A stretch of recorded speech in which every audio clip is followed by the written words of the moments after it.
Hello बच्चों, कैसे हैं आप सब। मैं Sunil Gupta GRP inter college art से आप लोगों की केमिस्ट्री के अध्ययन के साथ साथ मैं आपको लॉकडाउन और कोविड-19 से बचाव के लिए लगातार प्रेरित करता रहता हूं। और आप लोगों को मैंने कहा था आरोग्य सेतु ऐप डाउनलोड करने के लिए, तो आप सभी ने कर भी लिया है। लेकिन मैं इसके आगे एक और बात आप लोगों से कहता हूं आज कि उस आरोग्य सेतु ऐप को आप समय समय पर अपडेट जरूर करते रहें, जिससे क्या होगा, नवीनतम सूचनाएं हमको प्राप्त होती रहेंगी और हमें लेटेस्ट जानकारी प्राप्त होगी, जो कि हमें और हमारे परिवार को कोविड-19 से बचाव के लिए बेहद महत्वपूर्ण होंगी। ठीक है बच्चों, तो इस संदेश के साथ मैं आप लोगों को आपका जो चैप्टर है उसको आगे बढ़ाता हूँ। ठीक, तो लास्ट टाइम बच्चों हम लोगों ने कुछ थ्योरी पढ़ी थी, जिसमें विद्युत रासायनिक श्रेणी को पढ़ा था और उसके उपयोग से संबंधित कुछ जानकारी आपने प्राप्त की थी। तो आज उसी से रिलेटेड हम सवालों को हल करते हैं। तो देखिए बच्चों, पहला सवाल मैंने यहाँ लिखा हुआ बोर्ड पर, यदि E0 Cu+2 Cu मतलब कॉपर का ऑप्शन वो दिया गया है हमको और सिल्वर का ऑप्शन वो दिया गया है। ये आप देख पा रहे हैं Cu+2 से Cu में जा रहा है, तो यहाँ ऑप्शन हो रहा है, और इसी तरह से Ag में कन्वर्ट हो रहा है, तो ये भी ऑप्शन हो रहा है। तो दोनों के मानक ऑप्शन हो, मानक क्यों, क्योंकि 0 लगा हुआ है, तो मानक ऑप्शन हो हमको दिए गए हैं और इनकी सहायता से हमको इस समीकरण के बारे में बताना है कि ये अभिक्रिया संभव होगी अथवा नहीं होगी। तो हम क्या करेंगे, सबसे पहले हल करने के लिए इसी इक्वेशन को जो हमें सवाल में दिया गया है उसको हम लिखते हैं। तो Cu+2 ये एक्वस विलेन के रूप में रहेगा। इसमें जब हम सिल्वर मिलाएंगे, क्योंकि ठोस अवस्था में है, तो ये प्रोडक्ट के रूप में मिलेगा हमको 2Ag+ Aq विलेन में चला जाएगा और ये Cu जो है ठोस के रूप में प्राप्त हो जाएगा, जैसा कि सवाल में दिए गए समीकरण से हमको पता चलता है। तो देखिए, इस रिएक्शन में हम समझ पा रहे हैं कि Cu+2 ये Cu में कन्वर्ट हो रहा है, तो यहाँ Cu+2 का अपचयन हो गया और Ag ये Ag+ में परिवर्तन हो रहा है। तो हम समझ पा रहे हैं कि Ag का ऑक्सीकरण, सिल्वर का ऑक्सीकरण। ठीक है बच्चों, तो आप लोग समझते हैं कि अपचयन कहां पर होता है, कैथोड पर, और ऑक्सीकरण कहां होता है, एनोड पर। तो अगर हमें इस रिएक्शन के लिए E0 सेल निकालना है, तो हमें फॉर्मूला मालूम है, E0 oxy plus E0 red, मतलब रिडक्शन। ये हमारा बेसिक फॉर्मूला है। और कहां पर कौन सी चीज होती है, तो ऑक्सीडेशन कहां पर होता है, एनोड पर, और रिडक्शन कहां पर होता है, कैथोड पर। ये हमारा प्रारंभिक फॉर्मूला है, जिसको हमने आगे ड्राइव किया था किस रूप में, क्योंकि E0 ऑक्सी एनोड बराबर होता है माइनस E0 रिडक्शन एनोड। ये क्यों करना, क्योंकि सवाल में हमें अपचयन विभव के मान ही दिए हैं, तो इस वजह से हमें दोनों को ही अपचयन के रूप में लिखना पड़ा और इससे हमको आसानी भी हो जाएगी। तो अब हम क्या करेंगे, यहाँ पर E0 ऑक्सी के स्थान पर कर देंगे E0, ये माइनस में रहेगा, reduction anode plus E0 reduction cathode. इसको हमने पहले भी आपको ड्राइव करके बताया था, अब आज फिर से इसका रिवीजन हो गया। अगर हम इसको एक और तरीके से लिखना चाहें, तो ये हमारा बाद में माइनस के रूप में लिख देंगे इसको हम, E0 reduction cathode minus E0 reduction anode. Clear हो बच्चों? तो अब देखिए यहाँ रिडक्शन हमको लिखना है कैथोड वाला, और कैथोड पर कौन है? कॉपर।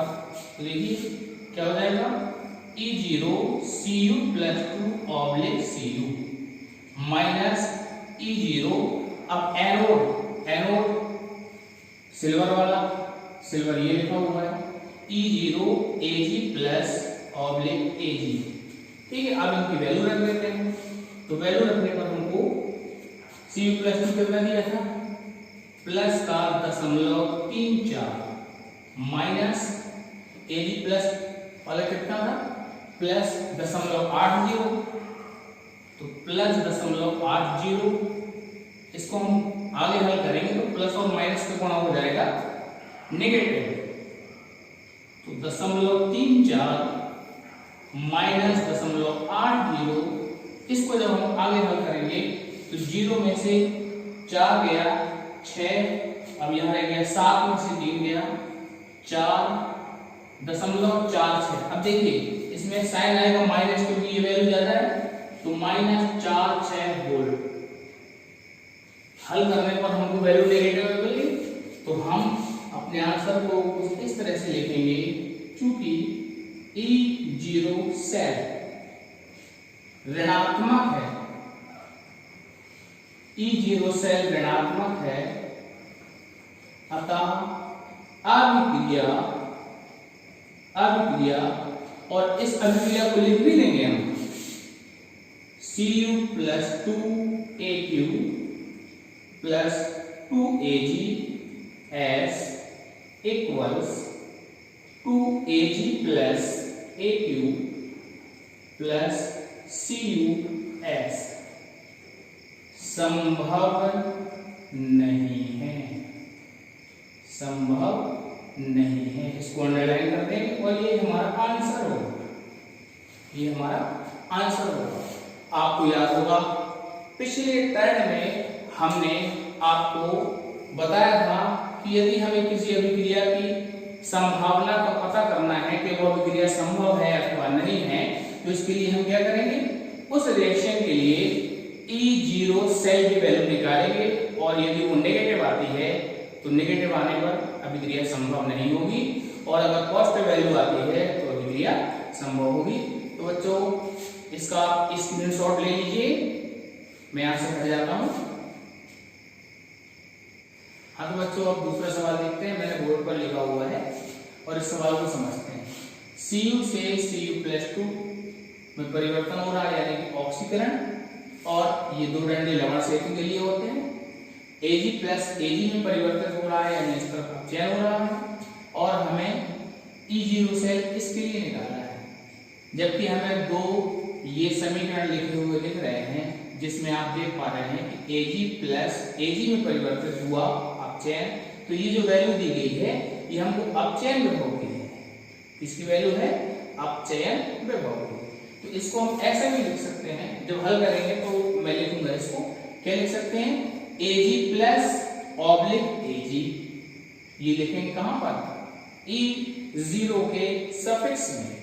और देखिए दूसरे वाले को Cu + 2, 2 इलेक्ट्रॉन ग्रहण करके Cu में परिवर्तित हो रहा, और इसके लिए वैल्यू का मान दिया है y। तो यहाँ देखिए समीकरण कैसा है, +2 से कॉपर में परिवर्तन, अपचयन हो रहा है, तो ये भी अपचयन विभव है, तो इसको हम क्या लिख सकते हैं, E0 Cu + 2 ऑब्लिक Cu बराबर पाई। बच्चों समझ में आया ना? तो अब देखिए इस सवाल के बारे में जो हम जानकारी हमको मिल रही थी उसको हमने समझा। अब इस सवाल को हल करते हैं। तो हल करने के लिए क्या करेंगे, सबसे पहले जो सेल लिखा हुआ है इसको हम यहाँ लिखते हैं, सेल, प्रतीक है इसका Cus से परिवर्तित हो रहा Cu + 2 में, और ये Aq लिखा हुआ है यानी विलयन में जा रहा है कॉपर Cu + 2 के रूप में। दो डंडे लगे हुए ये लवण सेतु के लिए होते हैं, और इसके बाद लिखा हुआ है Ag + Aq oblique Ag S। तो देखिए Ag + Ag के रूप में विलयन से इलेक्ट्रोड पर जा रहा है। तो इसको हम और बेहतर ढंग से समझते हैं। तो ये दो डंडे किसके लिए होते हैं, लवण सेतु, लवण सेतु के लिए, जिसको हम साल्ट ब्रिज कहते हैं, साल्ट ब्रिज, साल्ट ब्रिज। और इसके पहले जो लिखा हुआ रहता है वो पूरी जानकारी होती है लोन, LOAN। एल से क्या हुआ लेफ्ट, ओ से क्या हुआ ऑक्सीडेशन, ऑक्सीडेशन मतलब ऑक्सीकरण, ए से क्या हुआ एनोड, और एन से क्या हुआ नेगेटिव, नेगेटिव। तो ये इलेक्ट्रोड जो है कॉपर का ये नेगेटिव होगा और एनोड की तरह व्यवहार करेगा, यानी एनोड है ये, और ये कहां पर लिखा हुआ है लेफ्ट में। ऑक्सीडेशन आप देख पा रहे होंगे Cu 0 है, यहां पर कुछ नहीं लिखा तो 0 मानते हैं, 0 से +2 में जा रहा है तो ऑक्सीडेशन हो रहा है।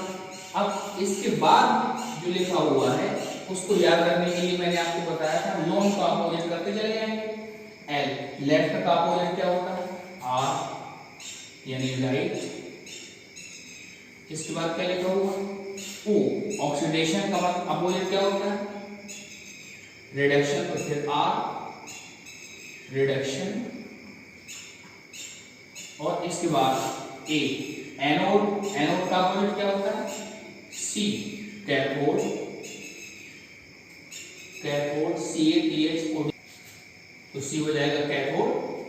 और इसके बाद एन लिखा है तो नेगेटिव का अपोजिट क्या होता है पॉजिटिव, तो पी लिख दिया हमने पॉजिटिव।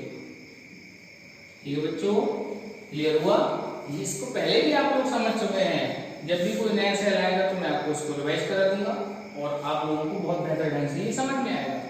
तो अब ध्यान दीजिए, हमको क्या निकालना था E0 सेल, ठीक, E0 सेल ये क्या होता है फॉर्मूला सीधा लिख देता हूं, E0 रिडक्शन कैथोड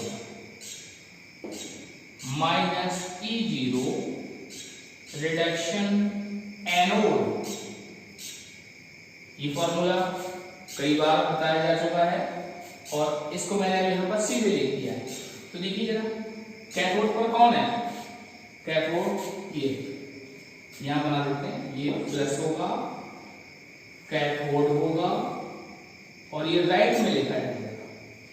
हालांकि नीचे जानकारी लिखी हुई है, आपको समझ में भी आ रहा होगा। देखिए कैथोड पर कौन है ये लिखा हुआ है, ठीक। तो हम इसको लिखते भी हैं जिससे आपको और बेहतर प्रैक्टिस होगी। E0 इसी को लिख लेते हैं Ag प्लस ऑब्लिक Ag, ठीक है। और Ag प्लस से Ag रिएक्शन देख पा रहे हैं, Ag प्लस से Ag की लिए वैल्यू कितनी है x, तो इसकी लिए वैल्यू हो जाएगी x माइनस, देखिए E0 रिडक्शन एनोड। तो एनोड पर क्या होता है ऑक्सीकरण होता है, यहां ऑक्सीकरण के रूप में लिखा हुआ है, लेकिन हमने क्या कर दिया नेगेटिव कर दिया। तो अब ये बदल जाएगा, जो यहां लिखा है Cu से Cu+2 इसका अपोजिट लिखेंगे हम, क्यों, क्योंकि हमने यहां माइनस कर दिया हुआ। तो ये हो जाएगा E0 Cu+2 से Cu। समझ आया बच्चों? अब इनकी वैल्यू सवाल में दी गई। देखिए Ag प्लस से Ag का मान कितना है, यहाँ Ag प्लस से Ag x है, सीधा से लिख देते हैं, बराबर हो जाएगा x और माइनस लगाएंगे। इसके बाद देखिए E0 Cu+2 से Cu चाहिए हमको, ये भी हमको दिया गया है, Cu+2 से Cu ये हो जाएगा y।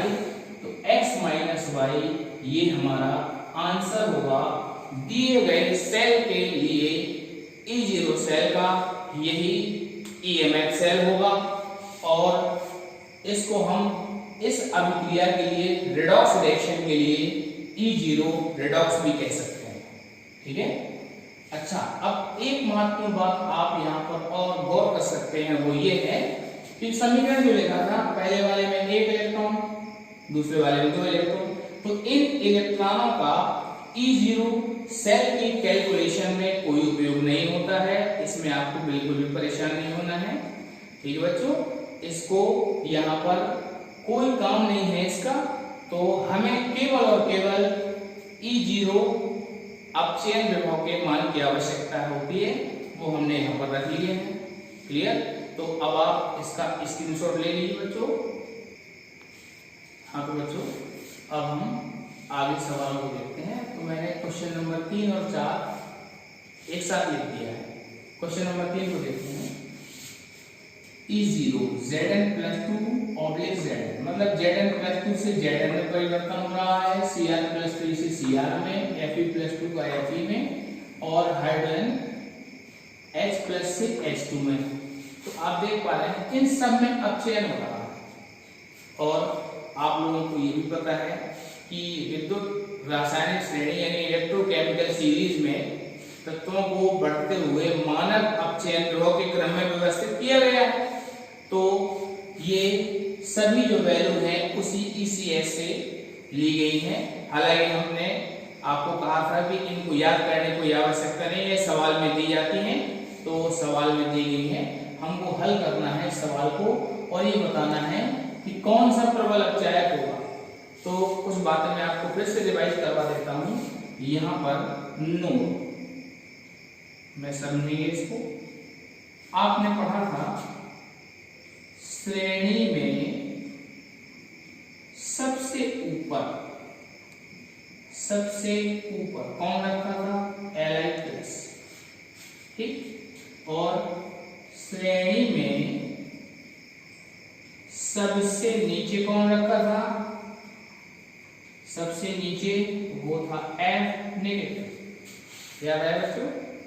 तो Li+ के लिए SRP न्यूनतम था, और F नेगेटिव के लिए SRP अधिकतम था। बात समझ में आ गई? तो न्यूनतम जिसका होगा, ठीक, वह प्रबल अपचायक,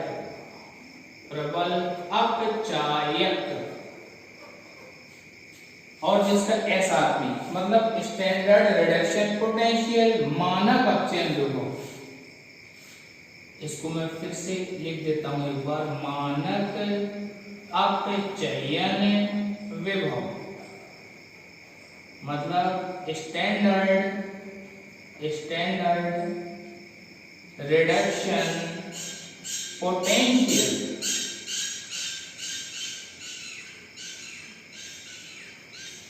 दोबारा मैं लिख देता हूं, पिछले वाले लेक्चर में आपने इसको पढ़ा हुआ था, मैंने समझाया था आपको।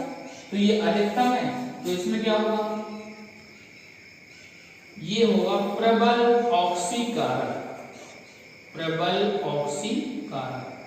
हालांकि आपको एक सवाल भी मैंने हल करवाया था जिसमें प्रबल ऑक्सीकारक F नेगेटिव नहीं बल्कि किस रूप में रहता था? F2 के रूप में रहता था। F नेगेटिव तो होगा क्या? ये होगा अपचायक, और वो कैसा होगा? दुर्बल। ठीक है बच्चों, याद आया आपको? अब यहां पर प्रबल अपचायक कौन होगा? वो होगा Li+ नहीं, कौन होगा? Li होगा, क्योंकि Li+ में ऑक्सीकृत होगा। क्या होगा? ऑक्सीकृत होगा। तो अब आप थोड़ी सी जानकारी को और बढ़ाएंगे कि SRP न्यूनतम वाला प्रबल अपचायक होगा, लेकिन ये स्वयं ऑक्सीकृत होगा। कैसा होगा? ये स्वयं ऑक्सीकृत। अब जब ऑक्सीकृत है तो इसका मतलब कहां पर होगा? एनोड पर। कहां पर होगा बच्चों? एनोड पर। और इसी दृष्टिकोण से अगर हम यहां पर लिखें, जब ये प्रबल ऑक्सीकारक है और तो ये क्या होगा? कि स्वयं अपचयित होगा। कैसा होगा? स्वयं अपचयित होगा। कहां पर होगा? अपचयन की क्रिया कहां पर होती है? वो होती है कैथोड पर। तो देखिए, कभी कोई सवाल ऐसा भी मिलेगा कि आपको इस तरह की वैल्यू दी गई होंगी अथवा समीकरण दिए गए होंगे और हमसे पूछेगा कि एनोड पर कौन सी अभिक्रिया हो रही है, कैथोड पर कौन सी अभिक्रिया हो रही है। तो हम क्या करेंगे? एनोड पर क्या होता है? ऑक्सीकरण। देखिए जरा इसको, एनोड पर ऑक्सीकरण, किसका होगा? जिसकी SRP की वैल्यू न्यूनतम होगी। समझ में आया? आज ही इसी लेक्चर में एक सवाल लगाएंगे आगे इसी से रिलेटेड। और एनोड पर ऑक्सीकरण होगा किसका? SRP, जिसका न्यूनतम होगा। कैथोड पर अपचयन होगा किसका? जिसका SRP अधिकतम होगा। और न्यूनतम SRP वाला होगा प्रबल अपचायक और अधिकतम SRP वाला होगा प्रबल ऑक्सीकारक। तो बच्चों देखो जरा, यहाँ पर जो हमको वैल्यू दी गई है, सबसे कम मान कौन सा है? ऑब्जेक्टिव है तो इसको और हल करने की जरूरत है नहीं, सीधे से हल हो जाएगा। ये है -0.76, 0.74। ये थोड़ा सा नेगेटिव में कम हुआ तो कह सकते हैं बढ़ गया। ये प्लस में है और ये माइनस लगा हुआ है, 0 वैल्यू है, कोई मतलब नहीं है इसका। प्लस लगा दें चाहे न लगा दें। और आप लोग समझ पा रहे होंगे ये स्टैंडर्ड हाइड्रोजन इलेक्ट्रोड है, इसको हम C कहते हैं। तो अब सबसे कम वैल्यू वाला कौन आया? ये 0.76। यहाँ पर लिखा हुआ है Zn +2 से Zn। तो हम देखेंगे प्रबल अपचायक कौन होगा? Zn। ठीक है बच्चों, तो हमारा आंसर हो जाएगा ये। अब ऑब्जेक्टिव को हल करते हैं हम। एग्जाम में आपके आएंगे तो क्या करेंगे आप? हल में जो आपका सही विकल्प है उसको लिखते हैं। तो हम क्या लिखेंगे? केवल A और उसमें क्या है हमारा आंसर? Zn। बस केवल इतना लिखना है और कुछ नहीं। और इसके लिए कौन सी जानकारी का इस्तेमाल किया वो मैंने नीचे लिख दी है, हालांकि इसके पहले भी आप लोगों को बताया गया था, उसका रिवीजन हो गया। अब देखिए इसी से रिलेटेड एक सवाल आगे हल करते हैं, क्वेश्चन नंबर 4, जिसमें 3 तत्वों जो कि धातुएं हैं, तत्व यहाँ लिखे हो सकते हैं अथवा धातुएं लिखी हो सकती हैं। कौन कौन सी है? A, B, C के मानक अपचयन विभव के मान दिए गए हैं। पहले वाले A का कितना है? +0.5B। B का कितना है? माइनस का 3.0B मतलब वोल्ट। और C का कितना है? -1.2 वोल्ट है। इन्हें अपचायक क्षमता के घटते हुए क्रम में लिखना है। तो आप लोग अभी कुछ देर पहले समझे हैं कि प्रबल अपचायक कौन होगा? प्रबल अपचायक वो होगा जिसका SRP न्यूनतम होगा। तो सबसे कम वाला कौन सा है? देखिए वैल्यू है -3, सबसे कम किसका? B। फिर इससे ज्यादा माइनस का ये 1.2 किसका? C का। और सबसे लास्ट में कौन आ जाएगा? A आ जाएगा। तो हम लिख लेते हैं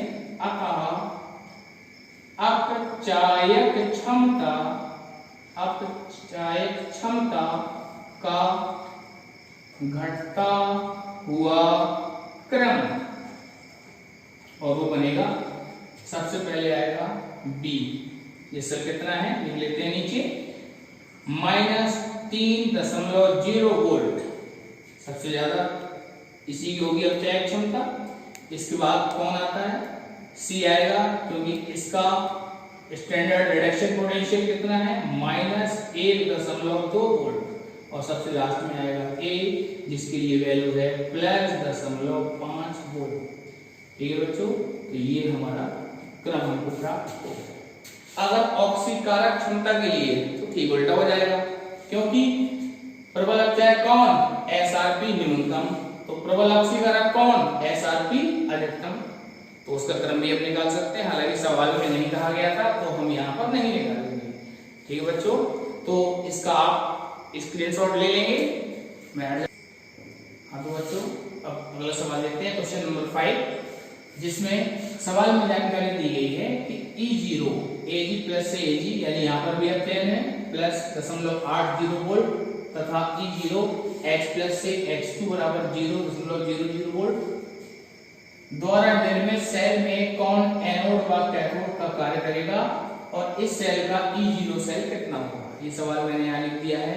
अगर आपको सेल का मानक इलेक्ट्रोड विभव निकालने का तरीका मालूम है तो आप देख पा रहे होंगे ये सिल्वर का हाइड्रोजन के सापेक्ष यानी C के सापेक्ष बनाए गए सेल का सवाल है। ठीक है बच्चों, तो इसको हम हल करते हैं। इस सवाल में पूछा गया है कि कौन एनोड और कैथोड का कार्य करेगा। अभी कुछ देर पहले मैंने आपको बताया था एनोड और कैथोड के बारे में। एनोड पर क्या होता है? ऑक्सीकरण। क्या होता है? ऑक्सीकरण। कैथोड पर अपचयन, मैंने लिख लिया यहाँ पर। अब ऑक्सीकरण उसका होता है जिसका SRP न्यूनतम। अभी कुछ देर पहले आपने पढ़ा था कि SRP न्यूनतम, तो वो कैसा होगा? प्रबल अपचायक। प्रबल अपचायक। मैंने वहां पर आपको यही बताया था कि प्रबल अपचायक होगा तो वो स्वयं ऑक्सीकृत होगा। ऑक्सीकरण होने की संभावना किसकी होगी? जिसका SRP न्यूनतम होगा। SRP का मतलब स्टैंडर्ड रिडक्शन पोटेंशियल, मतलब मानक अपचयन विभव। अब इसी तरह से ठीक उल्टा हो जाएगा। कैथोड पर अपचयन किसका होगा? जिसका SRP अधिकतम होगा, अधिकतम, और ये प्रबल ऑक्सीकारक होगा।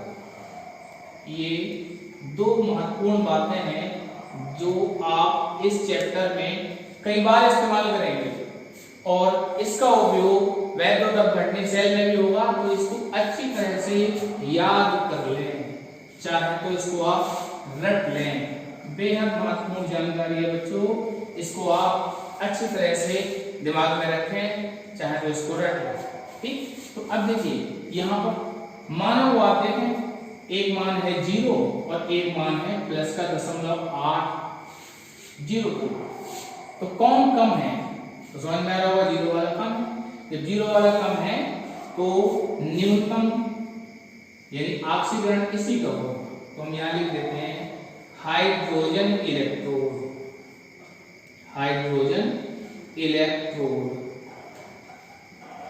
ये बच्चों, और अधिकतम +8 वाला हो जाएगा।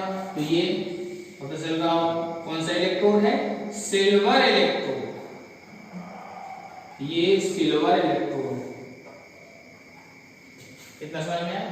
तो अब हम क्या करेंगे, इनके लिए इक्वेशन बना सकते हैं। सिल्वर कैथोड पर क्या होता है? अपचयन। क्या होता है? अपचयन। देखिए अपचयन के रूप में समीकरण लिखेंगे। Ag प्लस क्या करेगा? एक इलेक्ट्रॉन को ग्रहण करके बना लेगा Ag। ठीक, और दूसरा हाइड्रोजन ये एनोड होगा। एनोड पर यदि आप और क्लियर करना चाहें प्लस और माइनस में, तो आप समझ पा रहे होंगे एनोड कैसा होता है? नेगेटिव। कैथोड कैसा होता है? पॉजिटिव। तो इसको भी अगर सवाल में पूछा जाए तो हम जानकारी के रूप में उसको लिख सकते हैं। तो हाइड्रोजन एनोड पर क्या होगा? ऑक्सीकरण होगा, और ऑक्सीकरण का समीकरण हम बनाते हैं और वो हो जाएगा H2 1/2 H2 कर देते हैं इक्वल्स H प्लस धन E नेगेटिव। 1/2 H2 इसलिए लिखा क्योंकि एक हाइड्रोजन की आवश्यकता है हमको, तो वो एक इलेक्ट्रॉन त्याग कर H प्लस बना देगा। और यदि इन दोनों को हम जोड़ दें तो हमको मिल जाएगा सेल अभिक्रिया। क्या मिल जाएगी? सेल अभिक्रिया। तो जोड़ते हैं, देखिए इलेक्ट्रॉन से इलेक्ट्रॉन कैंसिल हो जाएगा, उसको हमको लिखने की आवश्यकता नहीं है। यहाँ पर क्या मिलेगा? Ag प्लस धन यहाँ पर 1/2 H2 इक्वल्स Ag धन H प्लस। यदि हम इस 1/2 को हटाना चाहते हैं तो पूरे समीकरण में हम 2 का गुणा भी कर सकते हैं। तो उसको भी मैं लिख देता हूं 2Ag प्लस धन H2 इक्वल्स 2Ag धन 2H प्लस। तो ये रेडॉक्स अभिक्रिया का समीकरण हो गया, जो कि हमें इस सेल में सिल्वर और हाइड्रोजन के द्वारा निर्मित सेल में प्राप्त होगी। अब सवाल में एक बात और पूछी गई है और वो क्या है, इस सेल का E0 सेल कितना हो। तो E0 सेल हम कैसे निकालते हैं, आप लोगों को याद है, E0 रिडक्शन कैथोड पर होता है माइनस E0 रिडक्शन, और ये हम लेते हैं एनोड पर। ठीक है, दोनों ही एनोड, दोनों ही रिडक्शन लेते हैं कैथोड का, और एनोड का एनोड वाला नेगेटिव हो जाता है। कई बार इसको हमने सवालों में प्रयोग किया है। तो अब देखिए कैथोड पर कौन है, कैथोड सिल्वर का है, तो सिल्वर के लिए वैल्यू दी गई है। पहले हम इसका सूत्र बनाते हैं, जो हो जाएगा E0 Ag प्लस से Ag माइनस, अब एनोड किसका है, हाइड्रोजन का है, तो वो हो जाएगा E0 सेल प्राप्त हो जाएगा +0.80 वोल्ट। हाँ तो बच्चों, जिस प्रकार से हमने यहाँ प्लस में 0.8 वोल्ट E0 सेल प्राप्त किया है, उससे इस बात की भी पुष्टि होती है कि ये सेल अभिक्रिया संभव है, क्योंकि सेल अभिक्रिया के संपन्न होने के लिए E0 सेल पॉजिटिव होना चाहिए। समझ में आया इतना? तो आज बच्चों आप लोगों ने कुछ सवाल हल किए जो कि इलेक्ट्रोकेमिकल सीरीज से संबंधित थे, और आज आपने अब चाहे क्षमता निकालना, किसी सेल के निर्माण की प्रक्रिया में कौन कैथोड होगा कौन एनोड होगा उसको समझा। अब मैं उम्मीद करता हूं कि आप लोग आपकी जो पाठ्य पुस्तक है NCERT उसके सवालों को भी आप घर में प्रैक्टिस करेंगे, और जो भी सवाल आपको ना बने वो आप मुझसे पूछेंगे, और आप लोग इसी तरह से अपनी पढ़ाई को जारी रखेंगे, रजिस्टर को बनाते रहेंगे। ठीक है बच्चों, धन्यवाद।